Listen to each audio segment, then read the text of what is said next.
ఇంట్లో ఏ కూరగాయలు లేకపోయినా టమాటా పళ్ళు అయితే ఖచ్చితంగా ఉంటాయి కదా! అలాంటప్పుడు పిల్లలకి లంచ్ బాక్స్‌కి టైం అయిపోతుందనే టెన్షన్ లేకుండా టమాటా పళ్ళతో ఇలా చేసుకోండి. టేస్ట్ అయితే అద్దిరిపోతుందనుకోండి.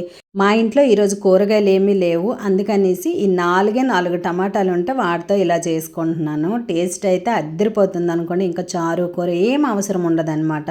ఫస్ట్ అయితే టమాటాలు వాష్ చేసుకొని 4 భాగాలుగా జాయింట్ విడిపోకుండా కట్ చేసుకొని పక్కన పెట్టుకోవాలి. ఇప్పుడు ఒక మిక్సీ జార్ అందులోకి కట్ చేసిన ఉల్లిపాయలు, వేరుశెనగ పలుకులు, ఎండు కొబ్బరి, జీడిపప్పు, నువ్వులు, గసగసాలు, అలాగే ముందుగా నానపెట్టుకున్న చింతపండు వేసేసి బరకగా మిక్సీ చేసుకోవాలి. ఆ తర్వాత అందులోకి కారంకి సరిపడా కారము, రుచికి సరిపడా ఉప్పు వేసుకొని పేస్ట్ లాగా చేసుకొని పక్కన పెట్టుకొని ఇప్పుడు ఒక కడాయి తీసుకొని అందులోకి ఆయిల్ వేసి హోల్ గరం మసాలా దినుసులు వేసుకొని అవి కాస్త వేగిన తర్వాత ఆనియన్స్ వేసి ఆనియన్ వేగిన తర్వాత అందులోకి అల్లం వెల్లుల్లి పేస్ట్ అలాగే పసుపు కూడా వేసుకొని పచ్చిదనం పోయేంత వరకు వేయించుకొని ముందుగా కట్ చేసి పెట్టుకున్న టమాటాలు వేసుకొని టమాటాలు మగ్గేంత వరకు మధ్య మధ్యలో కలుపుతూ మూత పెట్టుకుంటూ ఉండాలన్నమాట. అలా బాగా మగ్గిన తర్వాత ముందుగా మిక్సీ చేసిన పేస్ట్ని వేసుకొని ఒకసారి కలిపేసుకొని ఇందులోకి ధనియాల పొడి, గరం మసాలా అలాగే కొద్దిగా కారము, ఉప్పు వేసుకొని ఇంకోసారి కలిపేసి మిక్సీలో కాస్త వాటర్ వేసుకొని ఆ వాటర్ని వేసుకొని కర్రీ అయితే ఉడకనివ్వాలి. ఇలా ఉడికిన తర్వాత